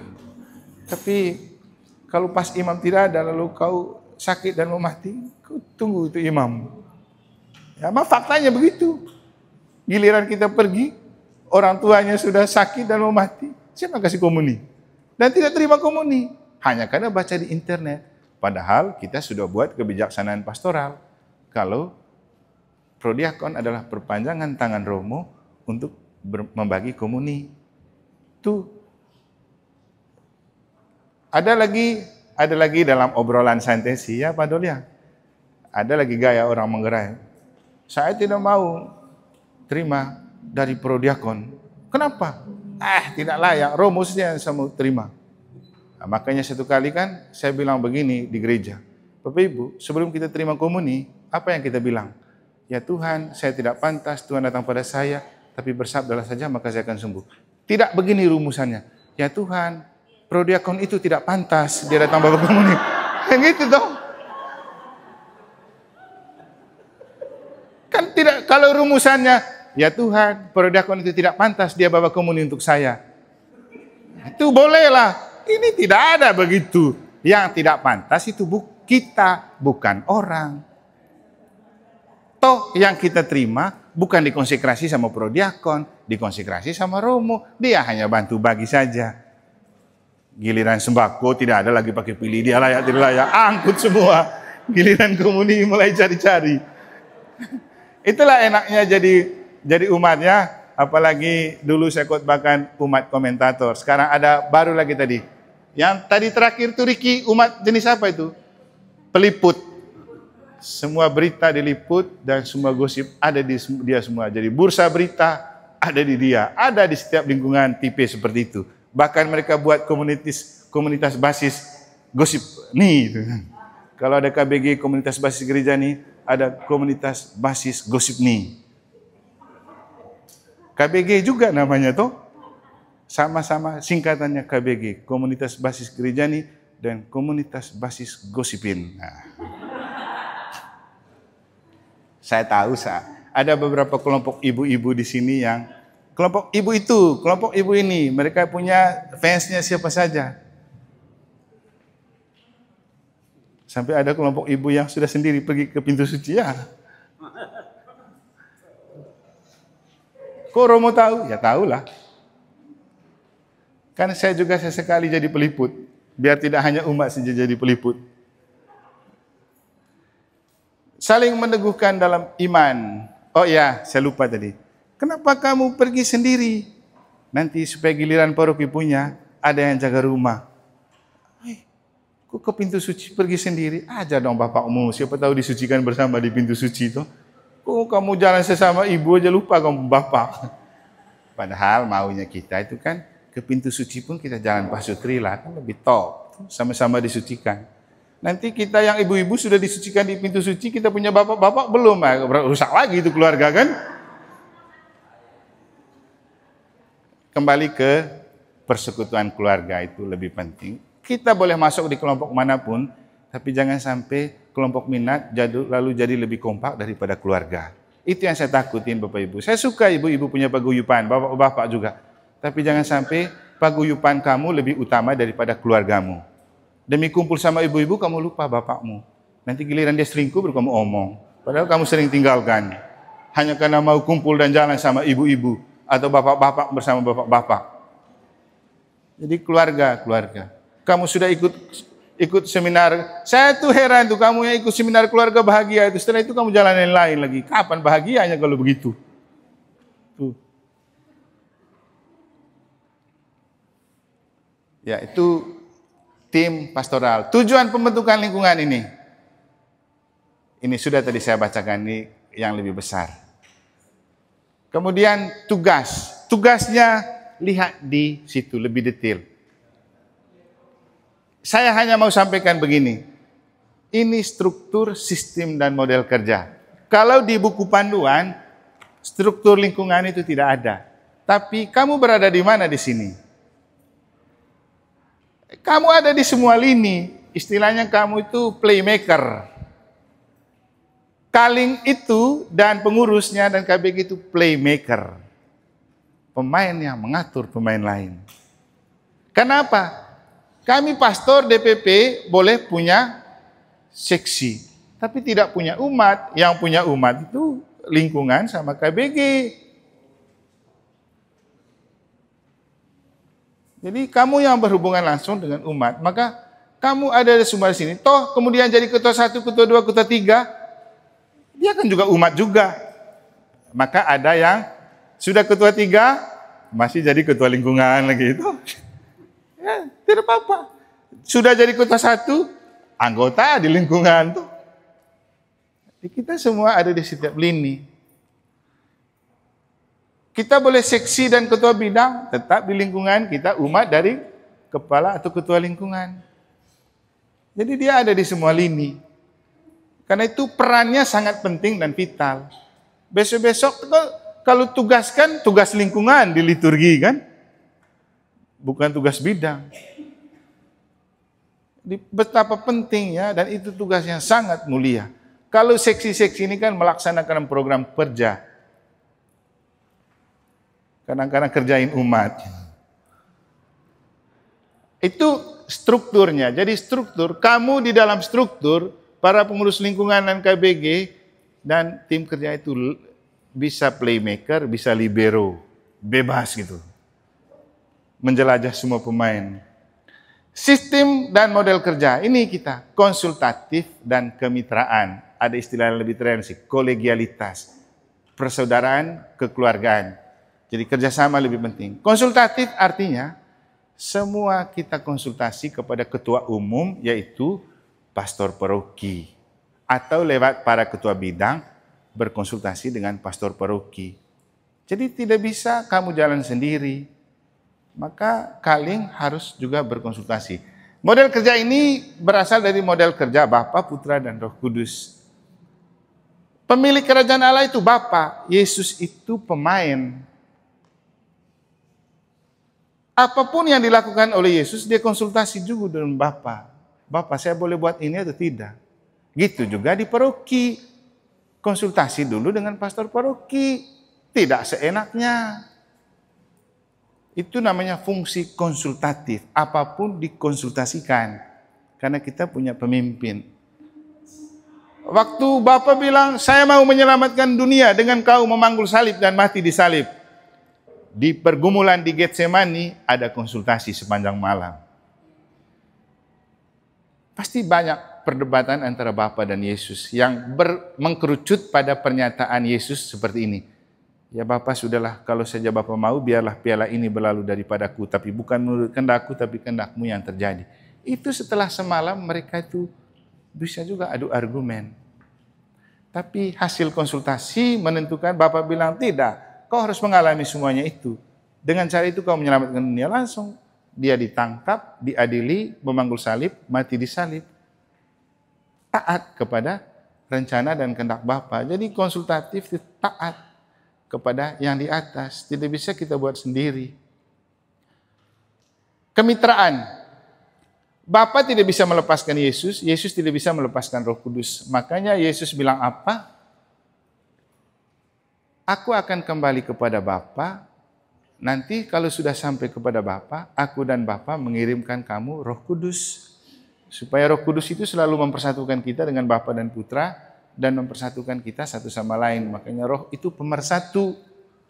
Jadi konsultatif dan kemitraan, kerjasama. Maka sistem dan model kerja kita, konsultatif dan kemitraan itu mencakup cara kerja Bapa, Putra, dan Roh Kudus. Allah Tritunggal yang satu Allah, tiga pribadi. Tidak bisa dipisahkan. Sama-sama penting, sama-sama berguna untuk proyek kerajaan Allah. Dan model kerja kita juga masih terikat dalam segitiga emas ini. Sebagai imam, nabi, raja. Karena rahmat sakramen baptis. Jadi untuk menguduskan dalam doa, untuk suara profetis, mengajarkan umat, untuk hidup baik dan benar, memimpin. Nah, khusus untuk memimpin, kita itu sudah diminta jadi pemimpin partisipatif dan transformatif. Partisipatif artinya apa?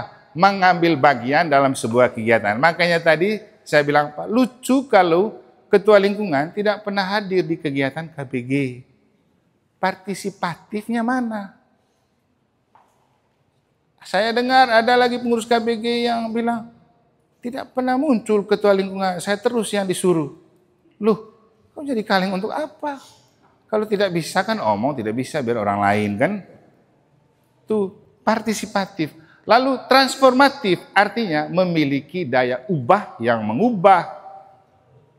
Itu memiliki daya ubah yang mengubah.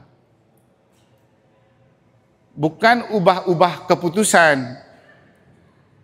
Tuh, daya ubah yang mengubah kondisi dari yang tidak baik ke yang lebih baik, dari yang kurang maju ke yang lebih maju, dari tidak pernah misal lingkungan jadi pernah punya misal lingkungan. Gitu berdaya ubah. Nah, itu beberapa hal yang perlu kita miliki sebagai pengetahuan bekal sebelum bekerja. Kita sudah mulai dengan paroki itu tim sepak bola. Kita adalah para pemain, ada pemilik klub, ada pelatih, tapi banyak penonton, juga ada peliput dan komentator. Ingat tuh. Tapi kita sudah mengenal diri kita rekan kerja Allah, gambar dan rupa Allah, dan kita dipakai bukan karena kita hebat dan mampu, tapi karena kita tidak sempurna dan berdosa. Nah, tugas dan tanggung jawab kita sudah diinformasikan. Cara kerja kita juga sudah disampaikan, konsultatif dan kemitraan. Nah, sekarang kita lihat di dalam kitab suci. Sebelum kita bekerja, ini pesan penting dari kitab suci, supaya kita merasa bahwa kita itu alat berharga di tangan Allah, dan jangan bekerja dengan kekuatan sendiri. Ini 1 Korintus bab 3 ayat 1 sampai 9. Dan aku, saudara-saudara, pada waktu itu tidak dapat berbicara dengan kamu seperti dengan manusia rohani, tetapi hanya dengan manusia duniawi yang belum dewasa dalam Kristus. Ini pengakuan Santo Paulus ya. Susulah yang kuberikan kepadamu, bukanlah makanan keras, sebab kamu belum dapat menerimanya. Dan sekarang pun kamu belum dapat menerimanya. Karena kamu masih manusia duniawi, sebab jika di antara kamu ada iri hati dan perselisihan, bukankah hal itu menunjukkan bahwa kamu manusia duniawi dan bahwa kamu hidup secara manusiawi? Manusia duniawi dan manusiawi. Kita itu masih manusia duniawi dan manusiawi. Bagaimana supaya kita menjadi manusia rohani?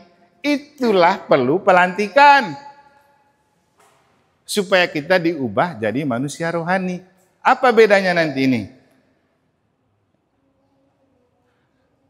Karena jika yang seorang berkata, aku dari golongan Paulus, dan yang lain berkata, aku dari golongan Apolos, bukankah hal itu menunjukkan bahwa kamu manusia duniawi yang bukan rohani? Kamu kelompok itu, kamu kelompok ini, kami kelompok ini, kami kelompok itu. Kalau begitu, belum ada rohani di dalam diri kita. Maka perlu mengubah menjadi manusia rohani. Jadi, apakah Apolos, apakah Paulus, pelayan-pelayan Tuhan yang olehnya kamu menjadi percaya, masing-masing menurut jalan yang diberikan Tuhan kepadanya. Tidak ada yang lebih hebat, tidak hebat. Semua sama.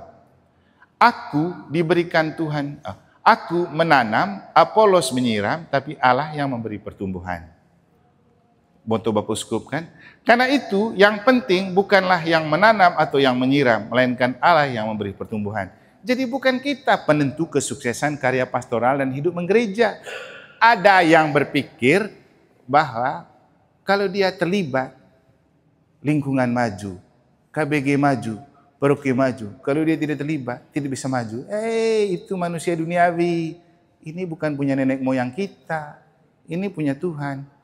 Saya di beberapa paroki terdahulu, selalu ada kelompok yang sudah ada di zona nyaman.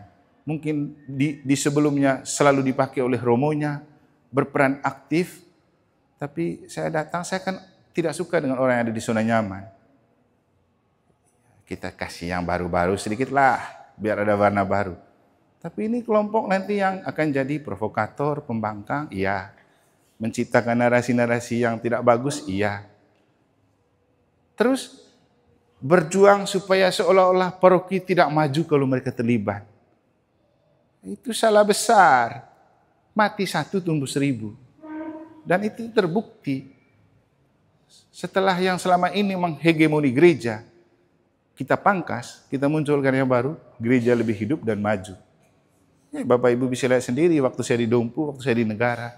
Bukan menyombongkan diri, lihat saja kemajuannya. Lebih hidup, lebih maju.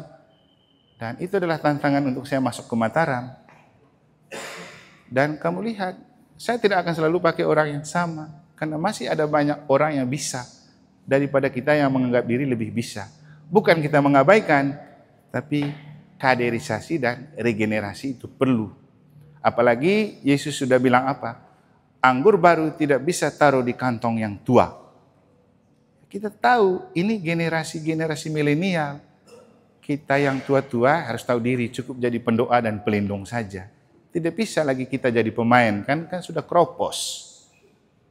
Kita jadi penasihat dan pelindung. Kita kasih pemain-pemain muda yang lebih segar, gitu kan? Tapi pasti akan ada yang merasa, oh kita disepelekan, kita bukan Bapak Ibu.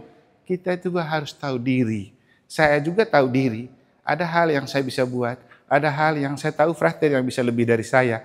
Maka saya minta tolong. Frater buat ini, buat itu. Karena saya di zaman berbeda. Kita tahu diri saja paling penting. Apa yang kita bisa kita lakukan, apa yang tidak bisa biar orang lain. Karena setiap orang punya bakat dan talenta. Semua kita adalah rekan kerja Allah. Kenapa kemudian saya lebih suka kita semua aktif mainkan peran.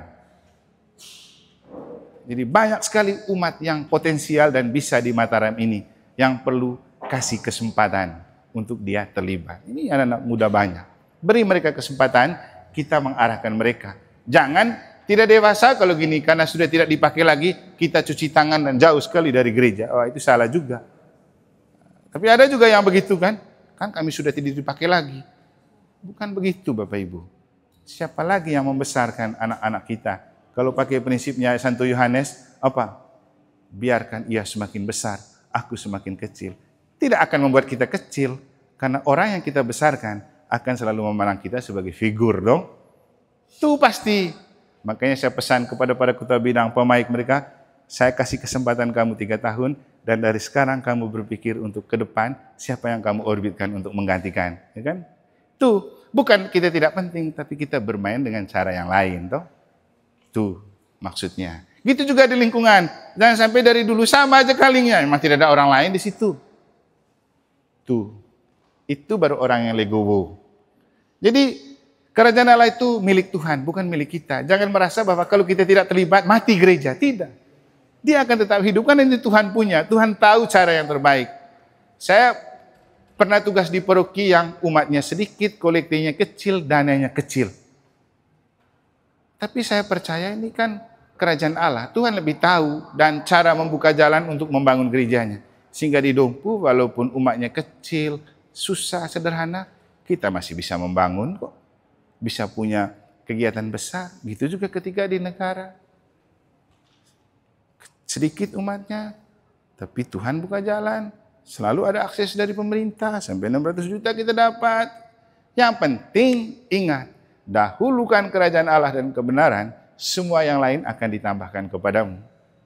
Makanya saya lebih banyak ajak kita, ayo berdoa misa. Seperti yang saya sharingkan sedikit waktu kita prosesi Bunda Maria yang kedua itu kan.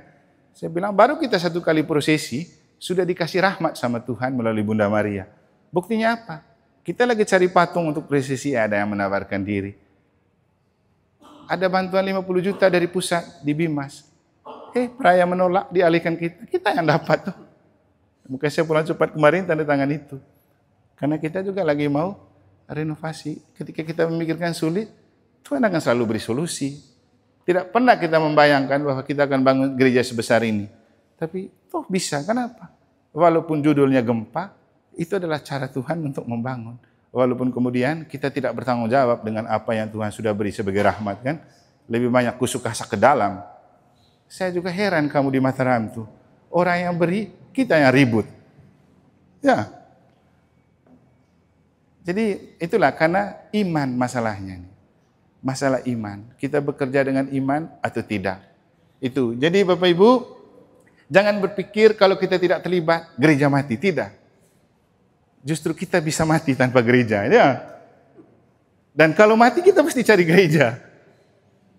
Itu pasti. Jangan menganggap kita itu paling hebat. Dan tanpa gereja kita bisa. Benar, waktu kamu hidup kamu merasa begitu. Tapi giliran kau sakit, kau cari gereja untuk minyak suci. Giliran kau mati, kau cari gereja untuk misa orang mati kan. Jadi gitu. Karena itu kerajaan Allah punya. Dan apa pesan Santo Paulus? Baik yang menanam maupun yang menyiram adalah sama. Dan masing-masing akan menerima upahnya sesuai dengan pekerjaannya sendiri. Karena kami adalah kawan sekerja Allah. Kamu adalah ladang Allah, bangunan Allah. Jadi ini paling penting. Kita semua rekan kerja Allah dan kita sudah punya talenta. Mari kita pakai talenta itu untuk bekerja sebagai rekan kerja Allah. Dan terakhir, ini pesan dari surat Rasul Paulus kepada umat di Filipi yang bisa juga menjadi inspirasi untuk kita berkarya. Hai saudara-saudaraku yang terkasih, kamu senantiasa taat. Ini taat ini. Karena itu tetaplah kerjakan keselamatanmu dengan takut dan gentar.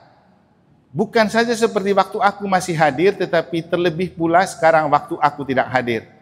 Karena Allah lah yang mengerjakan di dalam kamu, baik kemauan maupun pekerjaan menurut kerelaannya. Jadi Allah yang mengerjakan di dalam kita. Makanya tidak usah takut dengan kelemahan, kerapuhan, keberdosaan. Tapi jangan berlomba-lomba untuk berbuat dosa juga maksudnya. Jadi jangan bilang saya tidak bisa Romo, saya tidak pantas, saya tidak layak. Tidak, Tuhan sudah mau pakai kita karena kita pantas dan layak di mata Tuhan. Walaupun tidak pantas dan layak di mata sesama. Selalu saya bilang begini, ada sih bilang, Romo apa kayak gini? Tidak pantas, kau boleh omong 1000 kata begitu. Tapi faktanya Tuhan sudah panggil saya jadi imam, bukan kamu. Kenapa? Tuhan lebih tahu saya lebih bagus dari kamu. Tuh, kalau kamu lebih bagus, kenapa bukan kamu yang dipanggil kan? Jadi hati-hati juga. Kita menganggap diri lebih bagus dari orang, padahal belum tentu di mata Tuhan kita bagus. Jadi Allah lah yang mengerjakan di dalam kamu baik kemauan maupun pekerjaan menurut kerelaannya. Jadi tidak usah takut. Yang penting lantik, nanti diberkati dan diperciki dengan air. Itu yang mengubah kita dari manusia duniawi ke manusia surgawi. Jangan anggap remeh lantik. Kenapa kemudian saya selalu singgung? Rugi sekali dulu ada kali yang tidak ikut lantik bersama bosku. Kau dapat Roh Kudus dari mana untuk bekerja? Hasilnya apa? Linglung dalam bekerja kan? Linglung. Kita omong lain berbuat lain. Di lingkungan mana itu cari sendiri. Lakukanlah segala sesuatu dengan tidak bersungut-sungut dan berbantah-bantah. Ini penting nih. Lakukanlah segala sesuatu dengan tidak bersungut-sungut dan berbantah-bantah. Ini kata dan pesan kita suci loh. Lihat saja kami, biar orang omong celah tetap tersenyum dan tetap semangat mengabdi. Karena rahmatnya banyak. Supaya kamu tiada beraib dan tiada bernoda sebagai anak-anak Allah yang tidak bercelah di tengah-tengah angkatan yang bengkok hatinya dan yang sesat ini. Sehingga kamu bercahaya di antara mereka seperti bintang-bintang dunia. Bukan binatang-binatang dunia ya, bintang-bintang dunia.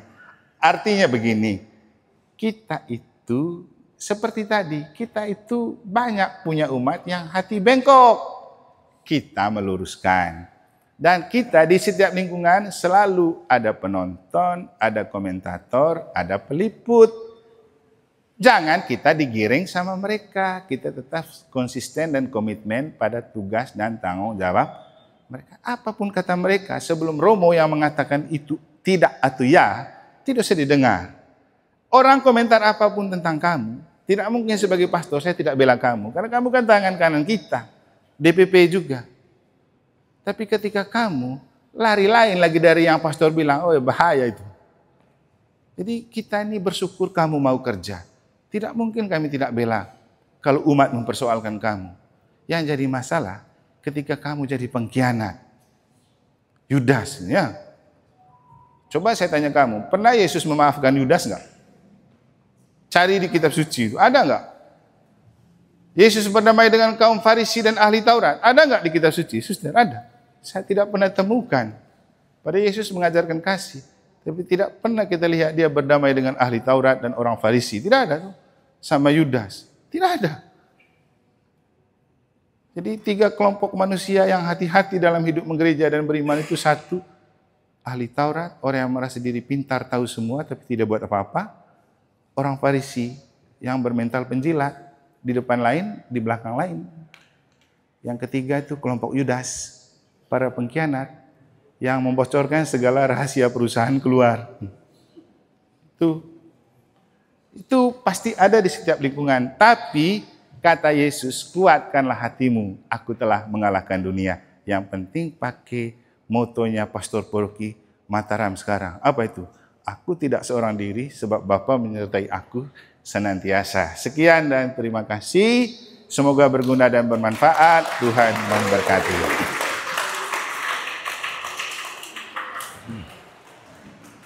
Baik, terima kasih kepada Romo Eman, Pastor Paroki yang sudah memberikan pembekalan bagi kita dan kita merasakan bahwa apa yang disampaikan oleh Romo tadi adalah sebuah pencerahan baru bagi kita supaya kita dapat melaksanakan kita secara bersama-sama sebagai tim sebagaimana yang disampaikan tadi. Jadi sekali lagi terima kasih kepada kita semua untuk informasi pelantikan kita hari Minggu dalam misa pagi. Kita nanti duduk pada tempat yang sudah disiapkan, biasanya di belakang lektor. Tapi lektor nanti kami geser duduk di sebelah timur sama dengan Prodiakon. Jadi nanti bangku yang di sebelah Barat Tengah itu khusus untuk mengurus KBG lingkungan, dan juga sebelah timurnya juga kami akan tempatkan tim kerja dari seksi-seksi. Itu dari data yang kami peroleh, tim kerja dan juga pengurus KBG lingkungan itu kurang lebih hampir 130-an, jadi cukup banyak. Lalu untuk pakaiannya bebas, yang penting rapi, jadi tidak perlu harus seragam kita, tapi yang penting bebas rapi, kita bisa. Untuk teman-teman yang tidak ikut malam ini dalam pembekalan, mohon diajak supaya